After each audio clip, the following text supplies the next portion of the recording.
Hello students, कैसे हो आप सब। स्वागत है आप सभी का लक्ष्य ग्रो क्लासेस में। हम बात कर रहे थे बेटा रेस्पिरेशन सिस्टम की।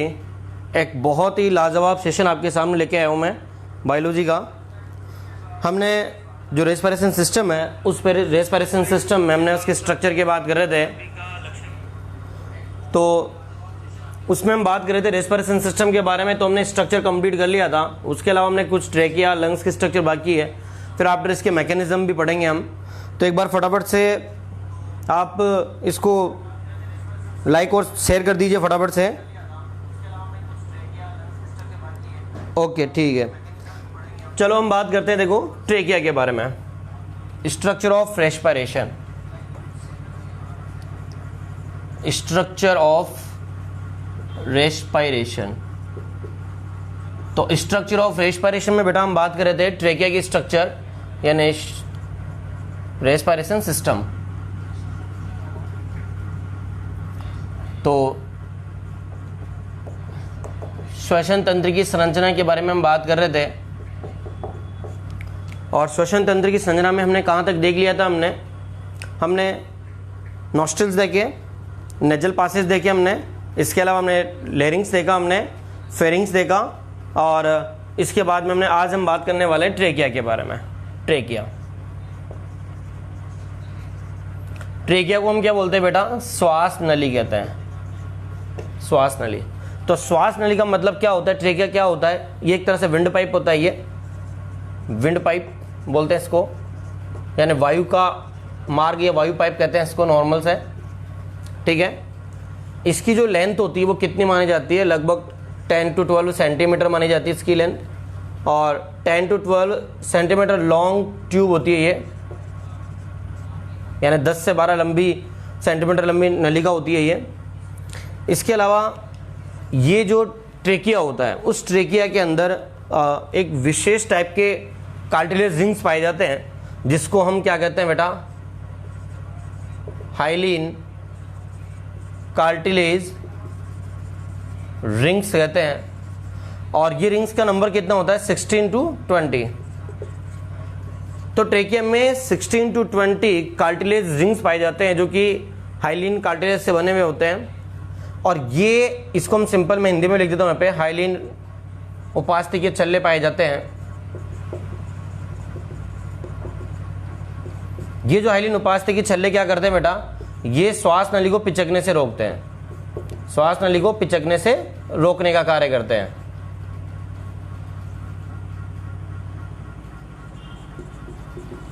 एक्चुअली हमने देखा है कि जैसे कोई पाइप होता है, उस पाइप में से क्या पानी फ्लो हो रहा है, तो जब तक पाइप में से पानी फ्लो हो रहा है तो पानी फ्लो होता रहेगा उसमें से। लेकिन जैसे ही इस पाइप में पानी कम होता है तो एक तरह से पाइप की जो वॉल्स होती है वो एक दूसरे के साथ में टच होने लग जाती है। तो ये अपने इसके ट्रेकिया के साथ में होता है कि ट्रेकिया जो होता है एक तरह से एक दूसरे की, जिसकी जो वॉल्स है वो एक दूसरे के साथ में टच नहीं हो, तो इसमें क्या पाए जाते हैं, एक तरह से सी शेप के कार्टिलेज रिंग्स पाए जाते हैं। और ये इसकी सी शेप कैसी होती है, देखो बिल्कुल इस प्रकार की शेप होती है इनकी, ये इस तरह से। तो इनको हम क्या बोलते हैं बेटा, इनको हम बोलेंगे सी शेप कार्टिलेज रिंग्स बोलते हैं। सी शेप यानी सी के आकार के होते हैं। कैसे होते हैं ये, सी शेप, सी के आकार के। इंग्लिश का जो वर्ड होता है वो सी के आकार के होते हैं। देखो हमने ट्रेकिया के बारे में क्या क्या बात की। ट्रेकिया को हम विंड पाइप कहते हैं। ट्रेकिया को हम विंड पाइप कहते हैं। इसमें 10 to 12 सेंटीमीटर लॉन्ग ट्यूब होती है ये, और साथ में इसमें हाइलिन कार्टिलेज के रिंग्स पाए जाते हैं। हाइलिन कार्टिलेज के जो रिंग्स होते हैं वो इसको सी शेप के प्रेजेंट होते हैं ये, और इनका नंबर 16 to 20 होता है। इसके अलावा ये जो सी शेप के जो कार्टिलेज रिंग्स होते हैं ये इसको पिचकने से रोकने का कार्य करते हैं, ताकि एक तरह से श्वास की जो वॉल्स एक दूसरे के साथ में टच नहीं हो। इसके अलावा जो ये ट्रेकिया होता है, ये कैसा होता है बेटा, सेमी ट्रांसपेरेंट होता है। कैसा होता है, सेमी ट्रांसपेरेंट यानी अर्ध पारदर्शी होता है ये। कैसा होगा ये, अर्ध पारदर्शी, अर्ध पारदर्शी, और प्रत्यास्थ प्रकृति का होता है, प्रत्यास्थ। या इसको हम क्या बोलेंगे, सेमी ट्रांसपेरेंट एंड इलास्टिक।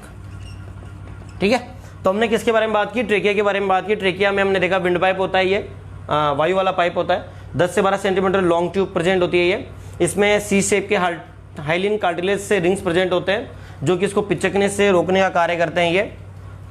और आगे हम बात करते हैं, देखो ट्रेकिया जो होता है वो आगे दोनों लंग्स में किस प्रकार से स्ट्रक्चर में डिवाइड होता है, इसको हम बोलेंगे respiratory tree in human being. तो देखिए यहाँ पर मैंने एक डायग्राम बनाया है, बहुत ही सुंदर सा डायग्राम है।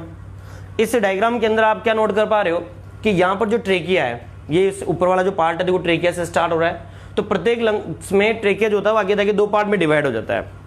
प्रत्येक ट्रेकिया आगे जाके लंग्स में दो पार्ट में डिवाइड हो जाता है, जिसको हम क्या बोलते हैं, ब्रोंची कहते हैं, ब्रोंची या ब्रोंकस कहते हैं, सिंपल ब्रोंकस।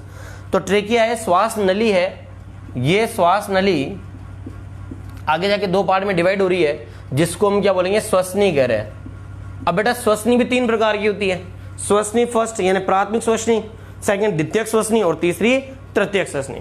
तो ब्रोंची फर्स्ट आगे जाके डिवाइड हो रही है, इसको हमने क्या बोला, फिर देखो ये आगे जाके फिर दो पार्ट में डिवाइड हो रही है, इसको हमने क्या बोला, श्वसनी सेकंड, श्वसनी सेकंड। इसके बाद में देखो फिर जो श्वसनी है, ये जो श्वसनी है बेटा बड़ी की मात्रा वाली दोस्त है ना, श्वसनी सेकंड, श्वसनी आगे जाके फिर डिवाइड हो रही है, इसको हमने क्या बोला, श्वसनी थर्ड या तृतीयक श्वसनी।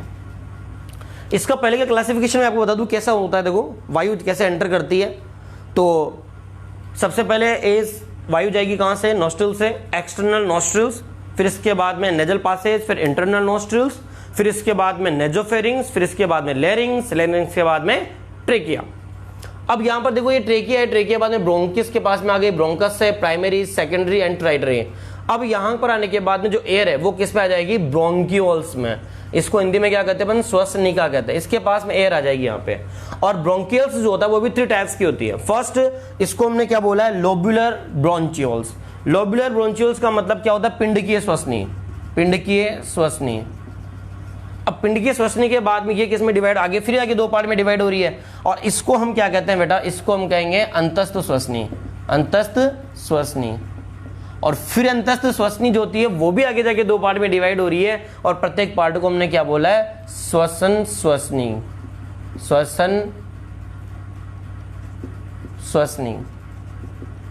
अच्छा देखो हमने ब्रोंकस को तो क्या बोला है, श्वसनी बोला है, और ब्रोंकियल्स को हम क्या बोलेंगे, श्वसनिका बोलेंगे बेटा, सॉरी इसको हम क्या बोलेंगे, श्वसनिका, इसको हम क्या बोलेंगे, श्वसनिका, अंतस्थ श्वसनिका। ठीक है, अब यहां पर देखिए तो ट्रेकिया है, ट्रेकिया आगे जाके दो पार्ट में डिवाइड हो रहा है। राइट वाले लंग्स में इसको हम क्या बोलेंगे, राइट ब्रोंची, और लेफ्ट वाले लंग्स में लेफ्ट ब्रोंची। तो ट्रेकिया दो पार्ट में, bronchi first and bronchi first या प्राइमरी ब्रोंची, प्राइमरी ब्रोंची है, ब्रोंची फर्स्ट या श्वसनी फर्स्ट। प्राथमिक श्वसनी भी आगे जाके दो पार्ट में डिवाइड हो रही है, उसको हमने क्या बोला, श्वसनी सेकंड, ये दोनों पार्ट श्वसनी सेकंड के हैं। फिर श्वसनी सेकंड भी आगे जाके दो पार्ट में डिवाइड हो रहा है, प्रत्येक पार्ट को हमने क्या बोला, श्वसनी थर्ड या तृतीयक श्वसनी।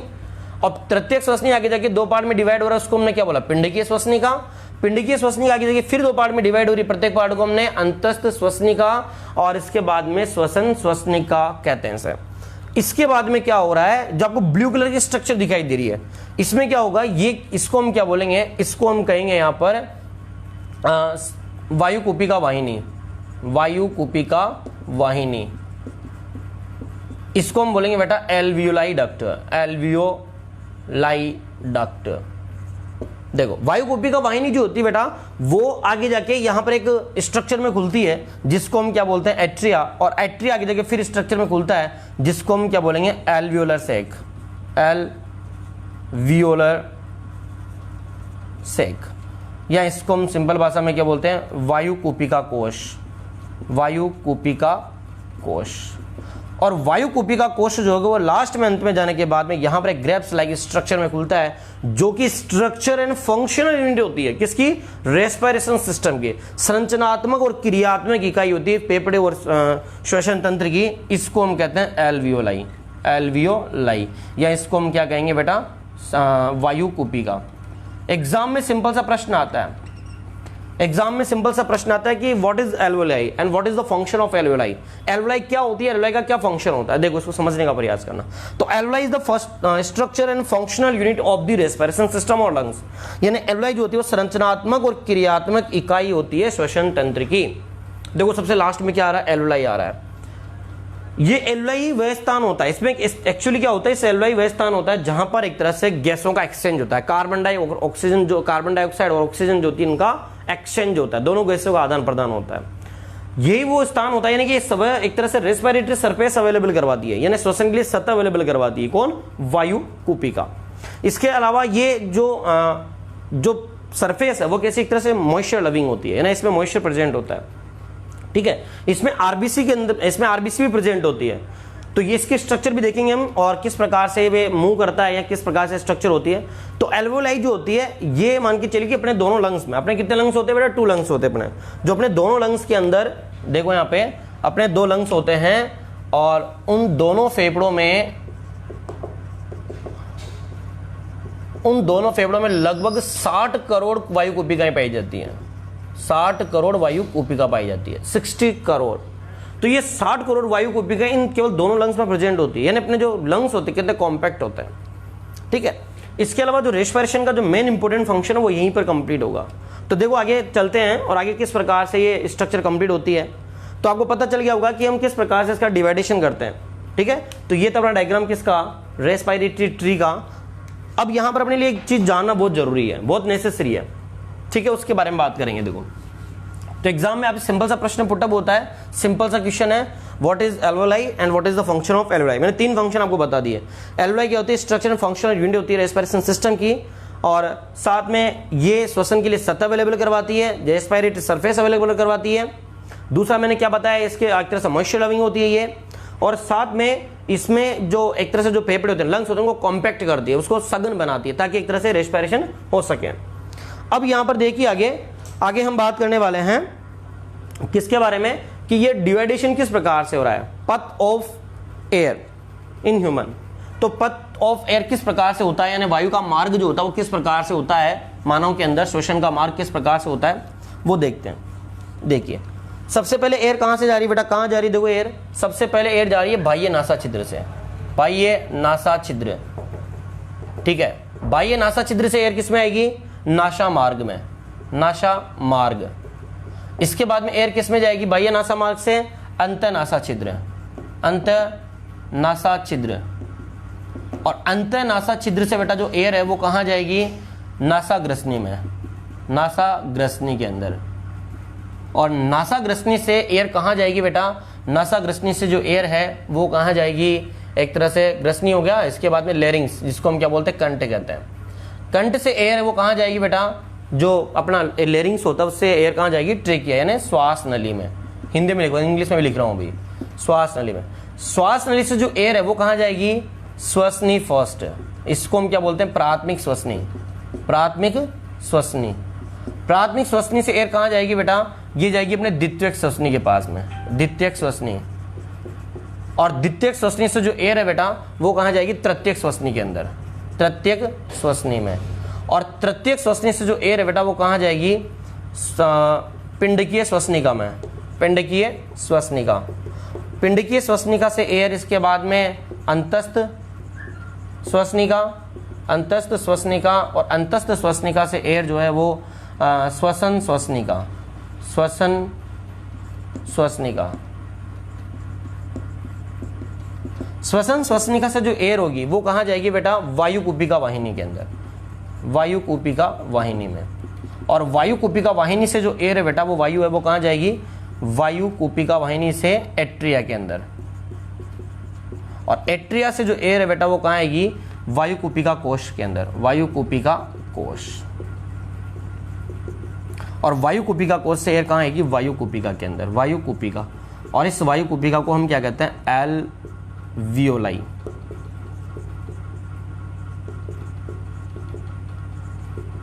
ठीक है, तो देखा आपने अपने जो वायु का जो पथ होता है, अपने बॉडी के अंदर जो एयर है वो एयर किस प्रकार से एक तरह से कहां से आती हुई प्रेजेंट होती हुई कहां एंड में कहां आके रुकती है। तो देखो ये सबसे जो पहले एयर आ रही है वो कहां आ रही है? एक्सटर्नल नॉस्ट्रिल्स, इसके बाद में नेजल पासेज, इसके बाद में इंटरनल नॉस्ट्रिल्स, फिर इसके बाद में नासाग्रसनी, फिर इसके बाद में कंठ, फिर श्वास नली। श्वास नली के बाद में ये देखो कहां पे आ रही है? प्राथमिक श्वसनी। यहां पर आने के बाद में जो एयर वो लंग्स के अंदर एंटर हो जाता है। और प्राथमिक श्वसनी, द्वितीयक श्वसनी, तृतीयक श्वसनी, पिंडकीय श्वसनी, इसको हम क्या बोलेंगे? प्राइमरी, सेकेंडरी एंड टर्टियरी इसके बाद में पिंड के लोब्यूलर, टर्मिनल एंड रेस्पिरेटरी ब्रोंचियोल्स। तो देखो सिंपल सा आपको याद करने का तरीका क्या है कि श्वास लेने के पहले तो आपको याद रह जाएगा सिंपल सा, श्वास लेने के बाद में ऐसे याद करो श्वसनी एंड श्वसनिका। श्वसनी में 3 टाइप्स की, प्राइमरी, सेकेंडरी और ट्राइटरी, यानी प्राथमिक, द्वितीयक और तृतीयक। और श्वसनिका भी 3 टाइप्स की, कौन कौन सी? पिंड की, अंतस्थ और श्वसन श्वसनिका। यानी इसके बाद में लोब्यूलर, टर्मिनल और रेस्पिरेटरी ब्रोंचियोल्स। इसके बाद में वायु कोपिका वाहिनी, और इसके बाद में एट्रिया, वायु कोपिका कोष, और साथ में लास्ट में वायु कोपिका के पास में वायु पहुंचती है। तो यहां पर हम क्या देखते हैं कि यहां का जो क्लासिफिकेशन है, ये वाला जो क्लासिफिकेशन है श्वास नली से लेकर के, ये जो क्लासिफिकेशन है श्वास नली से लेकर के इस यहां कहां तक बेटा, ये जो क्लासिफिकेशन है अंतस्थ श्वसनी तक का जो क्लासिफिकेशन है, इसको हम क्या बोलेंगे? ब्रोंचिट्रीज, ब्रोंचिट्री, या इसको हम क्या बोलेंगे? श्वसनी वृक्ष। इसके बाद में जो श्वसन श्वसनिका है, यहां से लेकर के ये जो वाला क्लासिफिकेशन है, जो एयर का क्लासिफिकेशन है, इसको हम क्या बोलेंगे? श्वसनीय वृक्ष, श्वसनीय वृक्ष। एक अंतर डिफरेंट है, और इसको हम क्या बोलेंगे? Respiratory tree. ठीक है, तो ये क्लासिफिकेशन था बेटा अपना इसका क्या नाम से? एयर का पथ का, यानी एयर किस प्रकार से आगे मूव करती है। तो बाह्य नासा छिद्र से external nostrils, nasal passage, internal nostrils, फिर इसके बाद में nasopharynx, larynx, trachea, primary bronchi, secondary bronchi, tertiary bronchi, lobular bronchioles, terminal bronchioles, respiratory bronchioles, फिर इसके आफ्टर जिसको हम क्या बोलते हैं? एल्वियोलर डक्ट, इसके बाद में atria, alveolar sac, and last में एल्वियोलाई। तो बेटा ये हमने क्या पढ़ा? एक तरह से इसके बारे में पढ़ा है। अब हम थोड़ा सा इंटरनल चलते हैं, इसके थोड़ा सा इंटरनल चलेंगे हम। इंटरनल का मतलब ये है कि ये रेस्पिरेशन में हो क्या रहा है भाई। हमने रेस्पिरेशन पढ़ा है ना, हमने रेस्पिरेशन का मतलब क्या होता है? सिंपल सा बात है, जो ब्रेक डाउन होता है ग्लूकोज का, उसको हम रेस्पिरेशन कहते हैं, ये मैंने आपको बताया। तो लेकिन इसका मतलब क्या है? एक तरह से जो रेस्पिरेशन हो रहा है उसमें जो अपना जो फूड है वो क्या, उसका बर्निंग होगा, और एनर्जी क्या होगी? एक तरह से एटिपिक रूप में सिंथेसाइज होगी। इसको हमने क्या बोला था? रेस्पिरेशन का। मैंने आपको अच्छी तरह से एक्सप्लेन किया था ये सारी चीजें। तो हम यहाँ पर देखो, मैं आपको थोड़ा सा डायग्राम जो उसको थोड़ा डिप्थ में लेके जा रहा हूं, थोड़ा सा समझने का प्रयास करते हैं। देखो यहाँ पे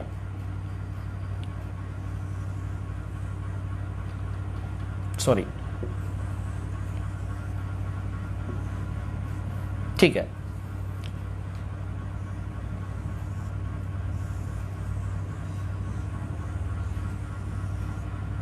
ओके। First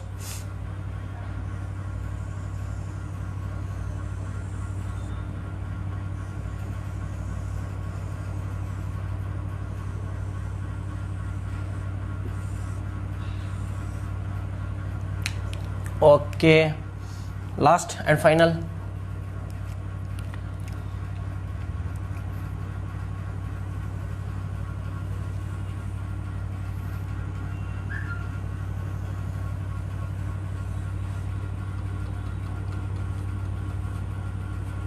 okay. तो बेटा यहां पर देखो ये डायग्राम, देखो आपको डायग्राम समझ में आ रहा होगा। तो इस डायग्राम के अंदर देखो यहाँ पे ये इसमें मॉइस्चर, आपको मैंने बताया एक मॉइस्चर इसकी लेयर होती है यहाँ पे, ये एक मॉइस्चर लेयर है। ये मैंने किसके स्ट्रक्चर बताई है? ये जो अभी हमने लंग्स के अंदर इस तरह से जो स्ट्रक्चर पढ़ी है, इसको मैंने बताया एल्वियोलाई। तो एल्वियोलाई की स्ट्रक्चर मैंने आपके सामने यहाँ पर बनाई है। एल्वियोलाई की स्ट्रक्चर जो है मैं आपके सामने यहाँ पर बनाई है।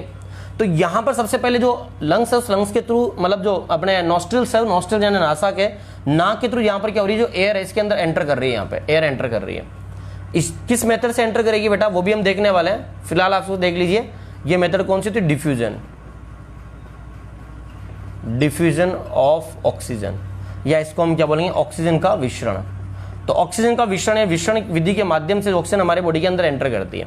ठीक है सर, एंटर कर लिया। इसके बाद में अब एंटर करने के बाद में ऑक्सीजन हमारे बॉडी के अंदर एंटर कर रही है। अब सबसे पहली बात आती है कि ऑक्सीजन एंटर करने के बाद में ऑक्सीजन का क्या होगा यहाँ पे?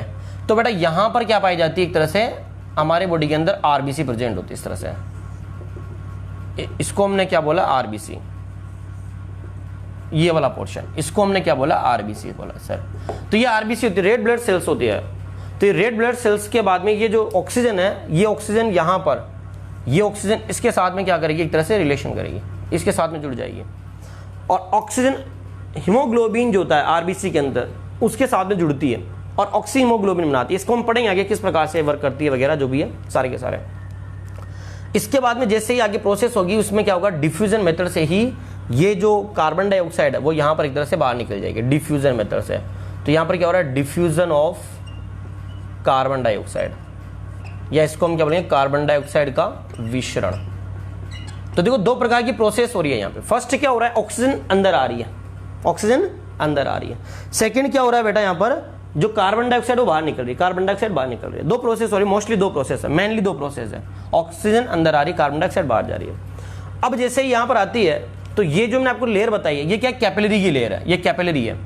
इसको हम क्या बोलते हैं, केशिका बोलते हैं, इसको कैशिका, केशिका।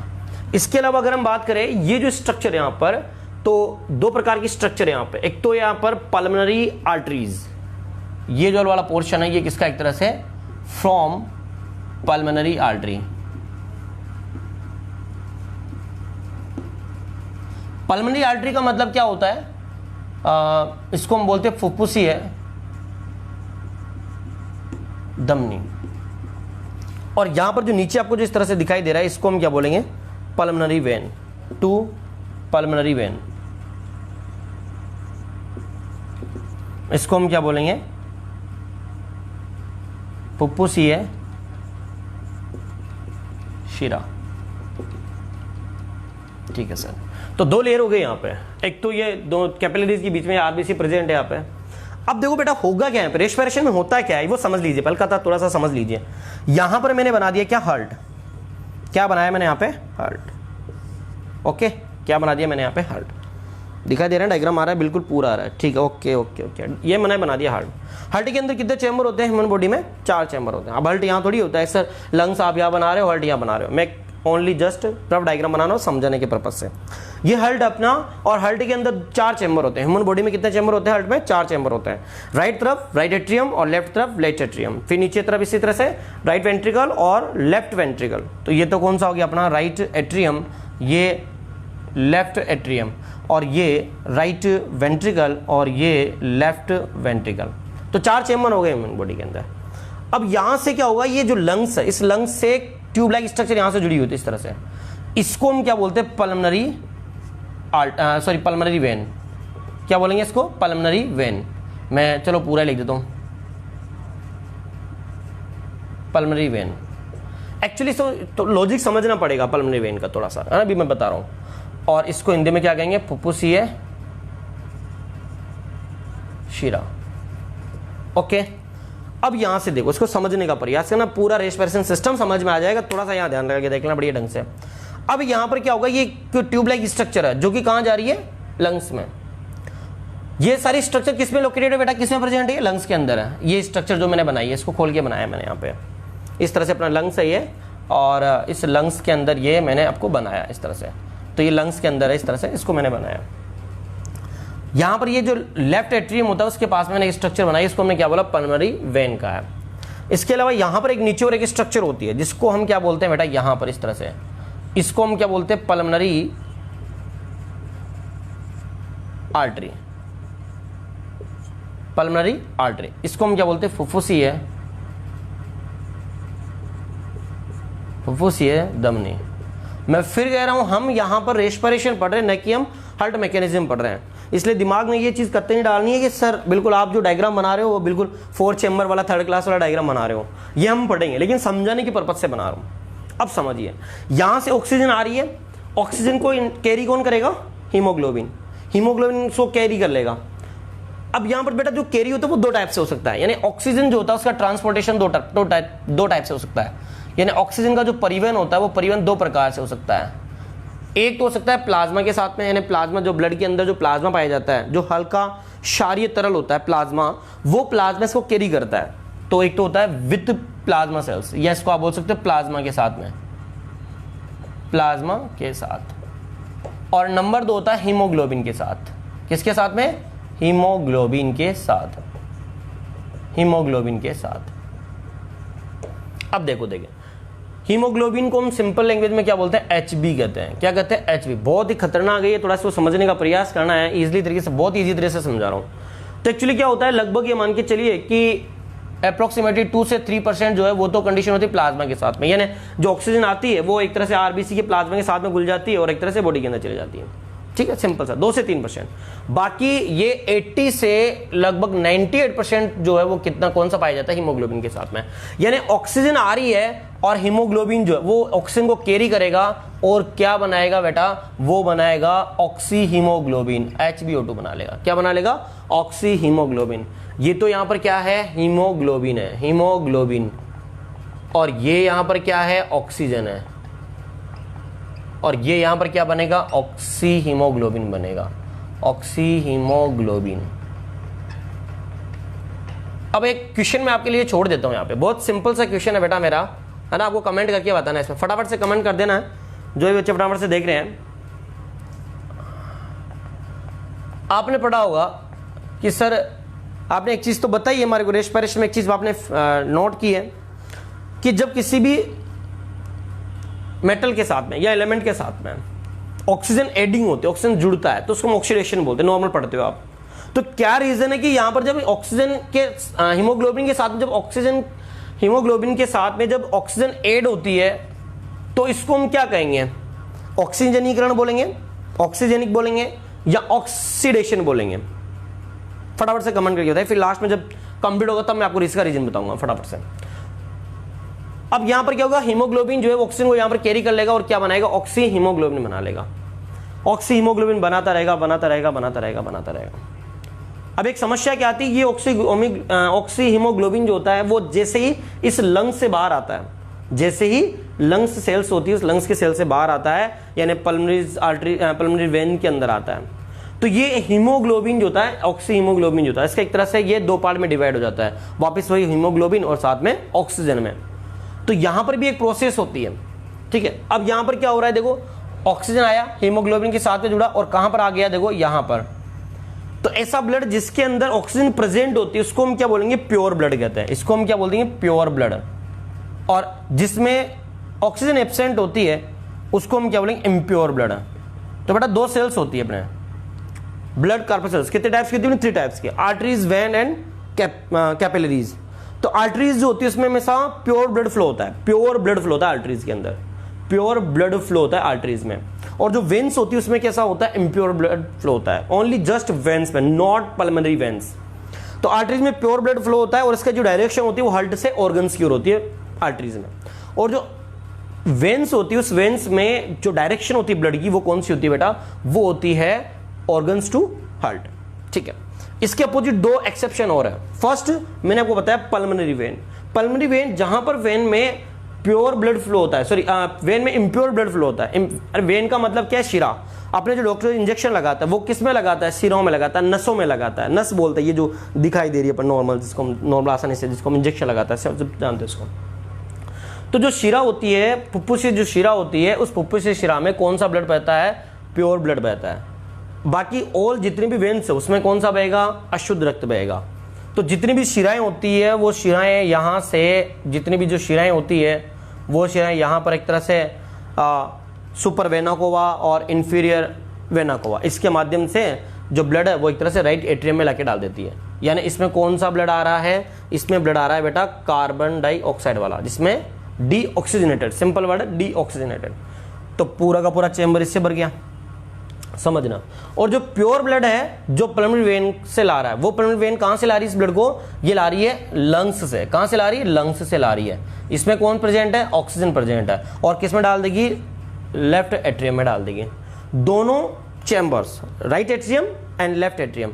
अच्छा यहां तो कौन ला रहा है, यहां कौन ला रहा है बेटा, एक तरह से वेन ला रही है, वेन। और यहां पर कौन है, सुपीरियर वेना कोवा, और यहां पर कौन है, इंफीरियर वेना कोवा। अब यहां वेन ने क्या किया, एक तरह से कार्बन डाइऑक्साइड ब्लड डाल दिया, और यहां पर आर्टरीज, ये जो पल्मोनरी वेन है इसने क्या, यहां पर ऑक्सीजनेटेड जो है ब्लड डाल दिया। इसमें प्योर है और इसमें इम्प्योर है। अब आपने देखा होगा नॉर्मली यहां पर इसमें चैम्बर्स होते हैं, राइट एट्रियम, वेंट्रिकल वॉल्व। ये जैसे ही दोनों चैम्बर फुलफिल होते हैं तो ये चैम्बर यहां से क्या हो जाएगा, ओपन हो जाएगा। ओपन होने के बाद में सारा का सारा जो ब्लड है वो नीचे इसके अंदर आ जाएगा, राइट वेंट्रिकल में। तो राइट एट्रियम से राइट वेंट्रिकल में, और लेफ्ट एट्रियम से लेफ्ट वेंट्रिकल में ब्लड आ जाता है, इसमें लेफ्ट वेंट्रिकल में, ठीक है। आगे सर इसके बाद में क्या होगा, इसके बाद में क्या होगा, ये जो ब्लड है, ये जो लेफ्ट एट्रियम से लेफ्ट वेंट्रिकल में आया ऑक्सीजनेटेड ब्लड, इसमें डीऑक्सीजनेटेड ब्लड। ये ब्लड जो होगा वो एक ट्यूब के लाइक से, यहां से एक स्ट्रक्चर होती है जिसको हम क्या बोलेंगे, एरोल्ट्रा। एरोल्ट्रा। तो इस एरोल्ट्रा यानी महाधमनी में डाल दिया जाता है, यहां से महाधमनी में। और महाधमनी किससे जुड़ी होती है? स्मॉल आर्टरीज से। और स्मॉल आर्टरीज क्या करती है? ब्लड को ऑर्गन्स में पहुंचा देती है। चलो इसका तो काम खत्म, खेल खत्म हो गया इसका साहब, ठीक है सर।